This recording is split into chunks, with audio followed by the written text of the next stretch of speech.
So you've just had paint protection film installed in your car. Some common questions.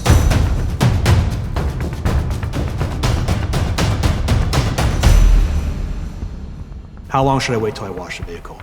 We recommend you waiting 1 week, 7 days, to keep the vehicle dry if you can. What type of wash should I do when I wash it? We always recommend to hand wash the vehicle. Not so much for the paint protection film, but for the rest of the vehicle, right? You don't want to induce scratches, swirls into the vehicle at that point. Can you power wash paint protection film? Sure, just be careful. Don't take the power washer, don't take the pressure washer right to the edge of the vehicle, right to the edge of the film.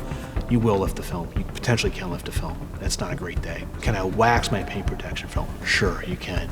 But we recommend using sealants instead. Sealants provide longer, more durable coverage, and they also don't introduce the opportunity of getting that wax, that white buildup along the edges of the paint protection film.